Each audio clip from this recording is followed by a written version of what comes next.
YouTube রান্নাঘর থেকে আপনাদের অনেক অনেক ভালোবাসা এবং স্বাগত জানাই। এখন শীতের সিজন, পিঠে বানানোর সময় আমি আপনাদের সামনে সুজির ভাপা পিঠে করব বলে একটা নতুন রেসিপি নিয়ে উপস্থিত হয়েছি। আমার অনুরোধ, এই ভিডিওটি আপনারা শেষ পর্যন্ত দেখবেন। তাহলে শুরু করা যাক। সুজির ভাপা পিঠে বানানোর জন্য নারকেল লাগবে, তাই আমি নারকেলটা কুড়িয়ে নিই।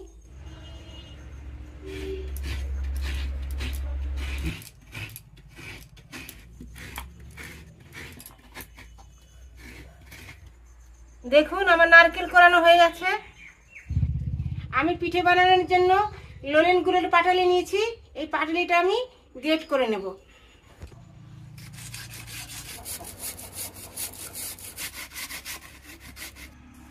আমার গুড় গ্রেট করা হয়ে গেছে।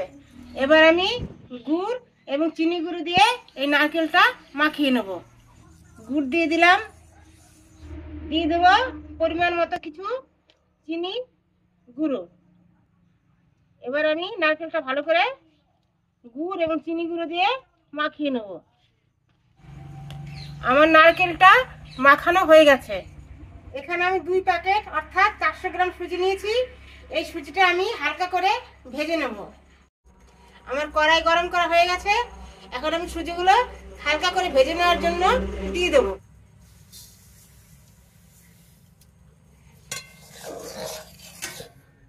সুজিটাকে বেশি কড়া করে ভাজবেন না, হালকা করে ভাজবেন, যাতে সুজির কাঁচা গন্ধটা চলে যায় এবং সুজির ভাজা একটা সেন্ট বেরোয়। সেরকম সময় নামিয়ে নিতে হবে। এই দেখুন, ভাজা ভাজা সেন্ট বেরোচ্ছে। এখন আমি নামিয়ে ফেলবো। বেশি একটা কালার চেঞ্জ করবো না, সাদা রাখবো।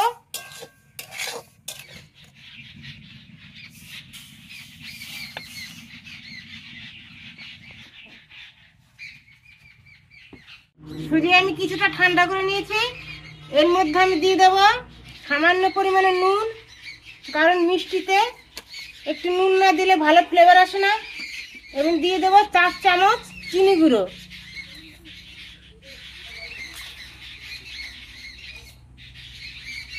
বেশি মিষ্টি আমি দেবো না, কারণ পুরের মধ্যে গুড় আছে, চিনি আছে, সেখানে আমার পুর দিতে হবে। পুরের মধ্যে মিষ্টি রয়েছে। এবার আমি এই উপকরণগুলো ভালোভাবে সুজির সঙ্গে মিশিয়ে নেব। এখানে আমি দুধটা আগে থেকে ফুটিয়ে নিয়েছি। এটা কুসুম গরম দুধ, এটা অল্প অল্প গরম আছে। এই দুধটা আমি সুজির মধ্যে দিয়ে দেবো।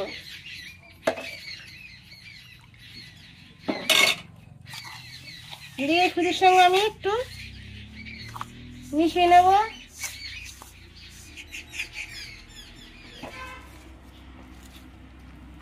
আমার দুধ দিয়ে সুজির মিশ্রণটা মেশানো হয়ে গেছে। এখন আমি এটা 10 মিনিটের জন্য রেস্টে রেখে দেব।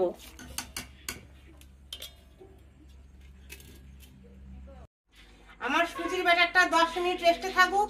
ততক্ষণে আমি ভাপা পিঠা করার জন্য জলটা ফুটিয়ে নিই। ভাপা পিঠা করার জন্য আমি জল দিয়ে দেব। আমার জলটা গরম হতে থাকুক। আমার 10 মিনিট রেস্টে রাখা হয়ে গেছে।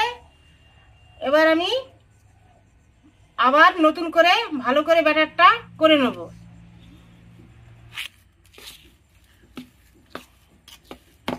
এর মধ্যে আমি আরেকটু দুধ দিয়ে দেব।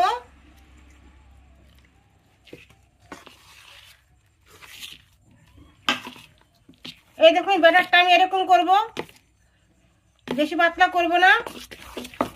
এবার আমি এর মধ্যে 1/2 চামচ বেকিং পাউডার দিয়ে দেব। এবার আমি বেকিং পাউডারটা ভালো করে ব্যাটারের সঙ্গে মিশিয়ে নেব। আমি বেকিং পাউডারটা মিশিয়ে নিলাম। এই দেখুন, এরকম ব্যাটারটা করতে হবে, ঘনত্ব বেশি পাতলা করা চলবে না। আমার ব্যাটারটা করা হয়ে গেছে। সুজির ভাপা পিঠে করার জন্য আমি এরকম 4টে একই সাইজের বাটি নিয়েছি। এই বাটিগুলিতে আমি একটু তেল লাগিয়ে দেবো, তা না হলে ভাপা পিঠেটা লেগে যাবে।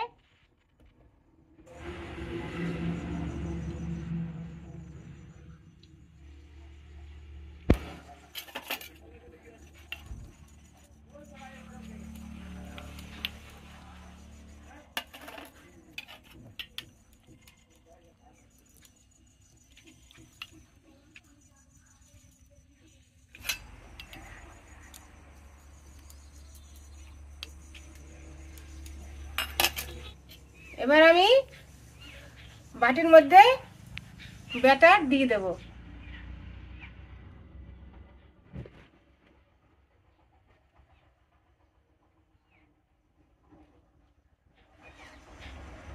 এর উপরে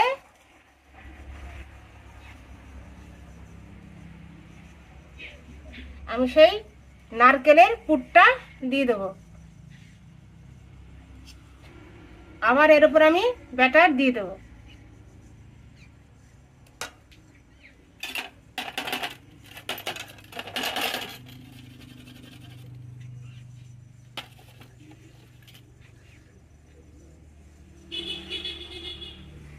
একটু ঠোকা মেরে দেবো, তাহলে সমান হয়ে যাবে। এবার আমি একটু কিশমিশ দিয়ে সাজিয়ে নেব।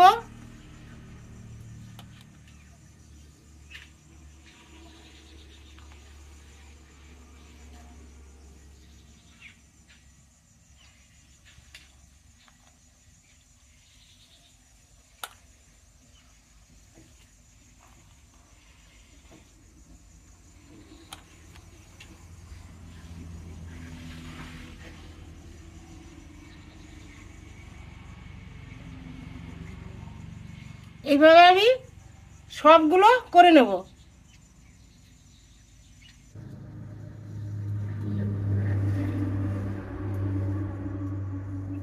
আমার সবগুলো ভাপা পিঠে সাজানো হয়ে গেছে। এখন আমি ভাপের জন্য দিয়ে দেব। আমার জলটা ফুটে গেছে, এখন আমি ফুটে ফুটে থালটা দিয়ে দেব।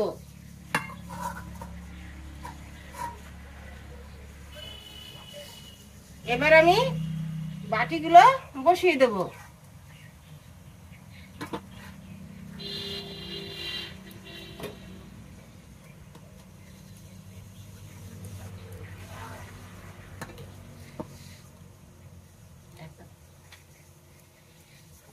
এবার আমি ঢেকে দেব।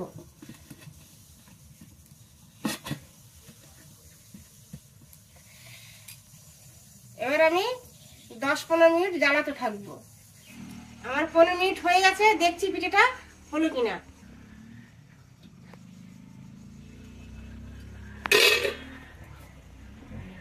দেখি পিঠেটা হয়েছে কিনা।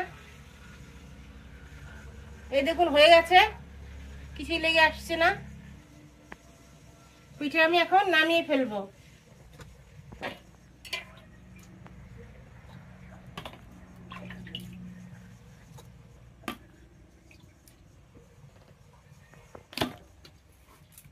পিঠে ঠান্ডা হোক, তারপর আমি তুলে ফেলবো। আমার ঠান্ডা হয়ে গেছে, এখন আমি এটা ছাড়িয়ে নেব।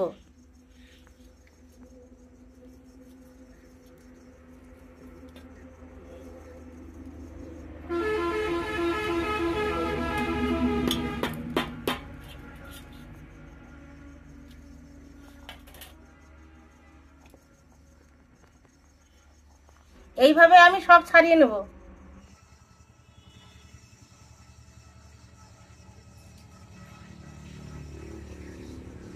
এই দেখুন সুজির ভাপা পিঠেগুলো কত সুন্দর হয়েছে। এই দেখুন, এই দেখুন, আর কতটা সফট হয়েছে। এই দেখুন,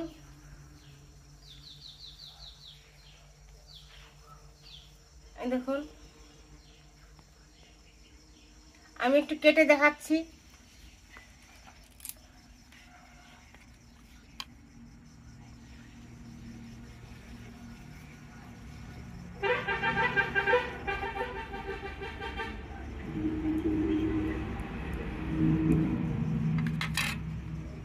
এই দেখুন, একদম ভেতরে জালি জালি হয়েছে।